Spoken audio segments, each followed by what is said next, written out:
이 본문과 비슷한 말씀이 요한복음 6장 44절입니다.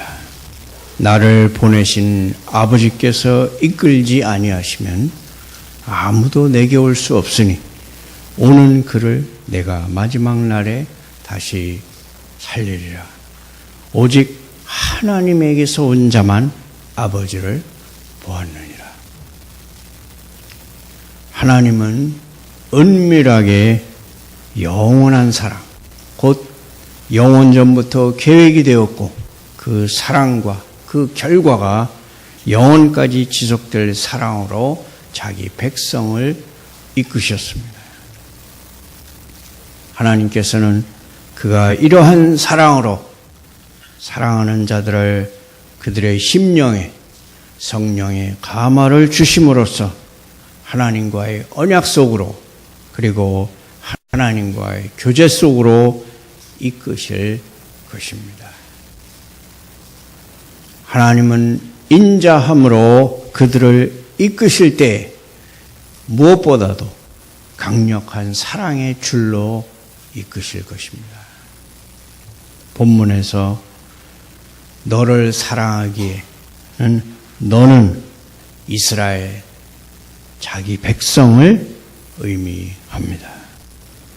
하나님은 오래된 사랑으로만이 아니라 영원한 사랑으로 너를 사랑했다고, 그 사랑으로 인한 위로들이 잠시 중단됐다고 할지라도 결코 너를 실망시키지 않을 그런 사랑으로 너를 사랑했다고 말합니다. 내가 인자함으로 너를 네가 쫓아갔던 모든 우상들로부터 떼어내서 네 하나님인 나에게로 이끌었다고 말씀합니다. 우리가 사랑함은 하나님이 먼저 우리를 사랑하셨기 때문입니다. 첫째로 우리가 생각할 것은 우리에 대한 하나님의 처사는 하나님께서 친히 나타내시기 전에는 알 수 없다는 것입니다. 하나님께서 말씀해 주시지 않으면 우리는 하나님의 행동들을 이해할 수 없습니다. 옛적에 여호와께서 나에게 나타나사 내가 영원한 사랑으로 너를 사랑하기에 인자함으로 너를 이끌었다 하였노라. 여호와 하나님께서는 지금까지 이 백성들을 이끄셨지만 그들은 그 사실을 알지 못했습니다. 하나님은 그들을 영원한 사랑으로 사랑하셨지만 그들은 그것을 깨닫지 못했습니다. 여호와 하나님께서 친히 사람의 옷을 입고 그들을 찾아가셔서 그들의 눈에서 비늘을 제거하시기 전까지는 하나님의 인자하심을 알지도 깨닫지도 못했습니다. 사람은 하나님께서 자신을 사람에게 계시하시기 전에는 하나님을 인식할 수 있는 상태에 있지 않습니다. 본래 우리는 하나님에 대하여 눈이 멀어 있습니다. 그렇습니다. 우리의 귀가 먹었고 성령께 대하여 모든 면에서 무감각합니다. 본래 우리는 하나님 앞에서 죽은 존재입니다. 사람은 태어나면서부터 무신론자들입니다. 본래 우리는 속으로 하나님이 없다고 말하는 어리석은 자와 같습니다. 우리의 육신적인 마음은 하나님께 적의를 품고 있습니다. 따라서 할 수만 있다면 마음에서 하나님을 제거하려고 합니다. 그래서 하나님에게서 떨어져 살고 있는 사람은 하나님의 사랑에서 나온 내적인 끌림이 결국 하나님에게서 나오는 것임을 알지 못합니다. 그들은 그 내적인 끌림은 흔히 일어날 수 있는 것으로 생각합니다. 하나님께서 그 사람이 죄와 세상보다 낫고 더 고상하고 더 고귀한 어떤 것에 이르도록 그에게 선한 영향을 끼칠지라도 그는 그것이 하나님의 활동임을 알지 못합니다. 우리는 참으로 자기 중심적이어서 하나님께서 우리를 자신에게로 이끄실 때에도 자기 일에 너무 마음이 팔려서 우리 위에 작용하고 있는 하나님의 손길을 보지 못합니다. 우리는 세상을 사랑하고 사람의 인정을 갈망하며 안락과 위안을 구합니다. 우리는 하나님에게 관심을 갖지 않습니다. 하나님께서 먼저 우리를 끌어당기셔야 우리가 마음속에 세운 우상들에게서 조금이라도 떨어져 나올 수 있을 것입니다. 우리의 눈이 자기에게 집착되어 멀어 있는 동안에는 하나님을 볼 수 없습니다. 우리가 세상적이고 죄 아래 있을 때에는 우리 마음이 죽어서 하나님의 은혜의 활동들을 감지하지 못합니다. 오직 영적인 마음만이 영적인 일들을 분별할 수 있습니다. 그래서 우리가 영적이지 않는 동안에는 하나님의 끌어당기심을 느끼지 못합니다. 그 다음에 하나님께서 우리에 대한 자신의 처사를 설명하려면 하나님 자신을 우리에게 계시하셔야 합니다. 우리에 대한 하나님의 처사들 자체가 신비스러운 경우가 종종 있기 때문입니다. 이스라엘을 예로 들어보겠습니다. 여호와 하나님께서는 애굽의 바로가 이스라엘 백성을 혹독하게 다루고 엄하게 일을 시키도록 그의 마음을 완악하게 하셨습니다. 하나님께서 설명하시기 전까지는 바로가 행하는 이 혹독한 처사가 이스라엘로 하여금 애굽에서 마음을 떼고 이 폭군에게서 도망칠 수만 있다면 기꺼이 광야에라도 들어갈 마음이 생기도록 하기 위한 것임을 이스라엘 백성들이 어떻게 알 수 있었겠습니까? 더욱더 그들을 학대하기 시작했을 때 이것이 그들을 영원한 사랑으로 사랑하시는 여호와 하나님의 계획의 일부임을 그들이 어떻게 알겠습니까? 자기가 택한 백성에 대한 하나님의 처사는 종종 아주 신비로워서 그들이 하나님을 알기 전에는 그것을 이해할 수 없습니다. 하나님께서 사람의 영혼 속에 영생을 일으키실 때도 그와 같습니다. 하나님께서 보통 영생을 주실 사람에게 빛과 평안부터 주시지 않습니다. 오히려 흑암으로 그를 몹시 괴롭게 하십니다. 달콤하던 죄를 쓰디쓰게 만드십니다. 하나님은 사람을 살리시기 전에 먼저 죽이십니다. 이것이 사람들을 다루시는 하나님의 일반적인 방식입니다. 이것이 하나님의 인자와 애정 어린 자비의 방식입니다. 하지만 신령하지 않은 사람들이 어떻게 이 모든 일에서 하나님의 손길을 볼 수 있겠습니까? 보통 사람은 자신의 고통에서 하나님의 인자보다 진노를 더 보게 되고 영원한 사랑이라는 개념은 그의 마음속에 도무지 들어가지 않습니다. 하나님께서 자기를 사랑의 끈으로 끌어당기고 계시다는 것은 전혀 생각하지 못하는 것입니다. 하나님께서 그에게 하나님 자신을 계시해 주셔야 합니다. 그렇지 않으면 그는 영혼의 고통 속에 하나님의 손길이 있다는 것을 발견하지 못할 것입니다. 이 하나님의 나타나심은 개인에게 직접 이루어져야 합니다. 옛적에 여호와께서 나에게 나타나사라고 말씀합니다.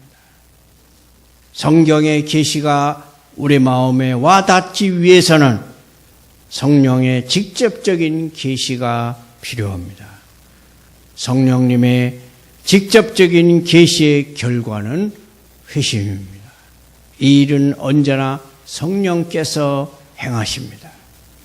하나님을 진정으로 아는 것은 언제나 하나님께서 행하시는 일입니다.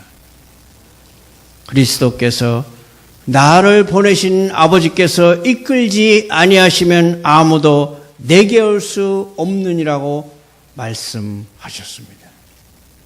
바로 이 아버지 하나님께서 그에게 가서 하나님을 나타내시지 않으면 아무도 하나님의 끌어당기심을 깨닫지 못합니다.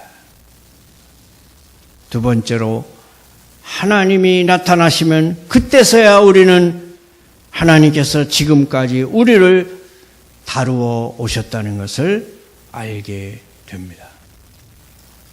내가 영원한 사랑으로 너를 사랑하기에 인자함으로 너를 이끌었다 하였노라. 오래 참으시는 그 사랑 때문에 하나님께서는 우리가 죄를 기뻐할 때도 우리를 살리신 것입니다. 하나님께서는 우리가 불신앙 가운데 있을 때도 우리를 끌어내시지 않았습니다. 사람들에게는 회심 전에 일종의 오남 같은 것이 슬그머니 찾아드는 때가 있습니다. 그럴 때 사람들은 아주 이치에 합당하고 은혜로운 호소에 더 이상 저항할 수 없는 것처럼 느낍니다.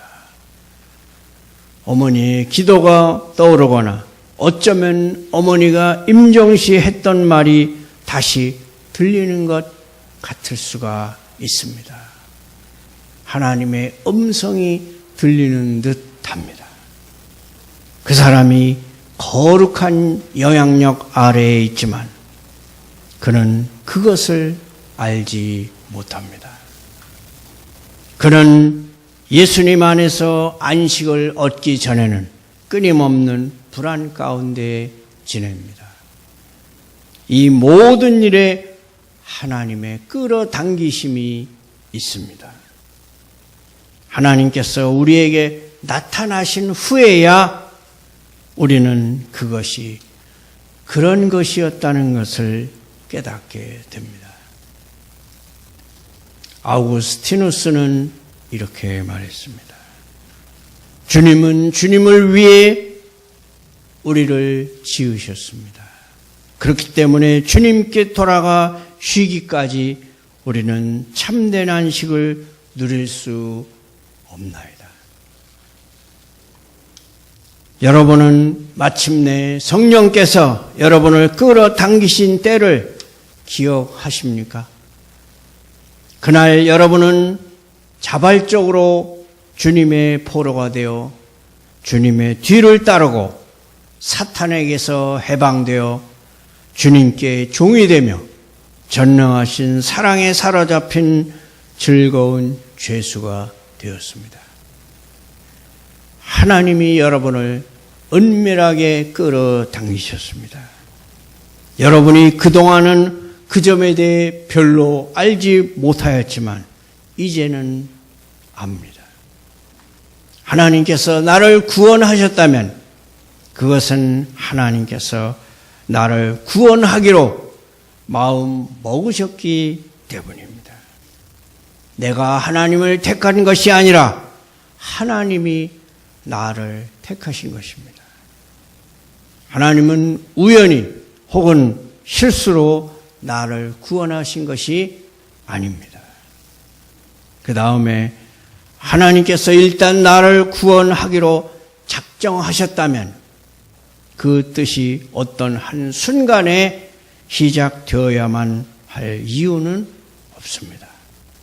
하나님께서는 영원 전부터 나를 구원하기로 작정하셨던 것이 틀림없습니다. 하나님께 어떤 계획과 목적이 있으면 하나님은 자신이 실제로 행하는 일을 옛적부터 아셨고 또한 그 일을 하기로 옛적부터 작정하셨던 것이 틀림없습니다. 내가 영원한 사랑으로 너를 사랑하기에 인자함으로 너를 이끌었다. 우리가 주님을 알고 난 후에는 하나님의 이런 끌어당기심을 이해하지만 그 전에는 알지 못합니다. 사람들은 하나님을 알아야 믿음을 가질 수 있지 않냐고 말합니다. 그러나 위대한 신학자들은 나는 알기 위하여 믿는다고 말해 왔습니다. 나는 알기 위하여 믿는다. 신학교에 들어가면 제일 먼저 배우는 것이 나는 알기 위하여 믿는다는 신학자의 명언입니다. 이것을 크레도 웃 인텔리감이라고 하는 라틴어 명구인데 보통 신학교에 들어가면 신학 개론 시간에 제일 먼저 배우는 명언입니다. 우리가 믿고 나서 아는 것이 바로 나는 알기 위하여 믿는다고 하는 것입니다. 우리가 믿기 전에는 하나님 지식을 알지 못합니다. 믿어야만 하나님의 존재와 그 지식을 알게 됩니다. 형식적으로라도 우리가 믿어보면 하나님을 아는 지식을 얻게 됩니다. 세 번째로 하나님의 인자하심이 끌어당기는 힘이라는 것을 알게 됩니다. 내가 인자함으로 너를 이끌었노라. 우리가 자비를 받아들이도록 만든 이 끌어당기는 힘이 바로 하나님의 인자하심이라는 것을 깨닫습니다. 하나님의 사랑하시는 아들을 선물로 주신 데서 나타나는 하나님의 인자함에 의해서 처음으로 하나님께 이끌림을 받은 사람이 얼마나 많은지 모릅니다. 하나님이 세상을 이처럼 사랑하사 독생자를 주셨으니 이는 그를 믿는 자마다 멸망하지 않고 영생을 얻게 하려 하심이라. 이 구절만큼 영혼을 구원하는 위대한 말씀은 없을 것입니다. 하나님께서 죄인들을 구속하기 위해 자기 아들을 주셨다는 사실에 사람들을 끌어당기는 엄청난 힘이 있습니다. 주 예수님의 희생에서 나타나는 하나님의 인자함이 사람들을 죄로부터 끌어냅니다. 우리가 주님을 안 이래로 우리를 언제나 끌어당긴 것은 주님의 인자하심이었습니다. 하나님의 인자하심은 이루다 말할 수 없습니다. 하나님 자신이 우리의 생각을 초월하시듯이 하나님의 인자하심도 헤아릴 수가 없습니다. 우리는 장차 하나님의 영광을 뵐 때 하나님의 인자하심을 느끼게 될 것입니다. 주님께서 우리에게 나타나서 하나님이 우리를 인자함으로 끌어당기셨다는 은혜로운 사실을 밝혀주시기 전에는 우리는 그 점을 알지 못하였습니다. 네 번째로 우리는 하나님께서 우리를 끌어당기시는 중요한 동기가 영원한 사랑임을 배웁니다. 내가 영원한 사랑으로 너를 사랑하였노라. 하나님의 말씀은 내가 너를 불쌍히 여겼다는 것이 아니고 내가 너에 관해 생각하였다는 것도 아니고 내가 너를 사랑하였다는 것입니다. 내가 너를 사랑하였노라. 너를 사랑할 것이다 하고 말씀하시지 않고 내가 너를 사랑하였노라고 말씀합니다. 이 사랑은 오래된 것입니다. 내가 영원한 사랑으로 너를 사랑하였노라. 십자가에서 너를 위해 죽었을 때 너를 사랑하였다. 천지를 창조하였을 때 너를 사랑하였다. 하나님은 시간이 시작되기도 전에 미리 아는 눈으로 자기 백성들을 보셨고 그들을 영원한 사랑으로 사랑하셨습니다. 아우구스티누스는 하나님께서 시간조차 창조하셨다고 말씀했습니다. 이 세상은 시작된 때가 있습니다. 그러나 자기 백성에 대한 하나님의 사랑은 시작된 때가 없습니다. 하나님께서 자기 백성을 사랑하시지 않은 때는 없습니다. 이 사랑은 변함이 없습니다. 우리가 어린아기여서 하나님을 알 수 없을 때도 하나님은 우리를 사랑하셨습니다. 우리가 어리석은 젊은이로 함부로 날뛰며 죄악을 행했을 때에도 하나님은 우리를 그래도 사랑하셨습니다.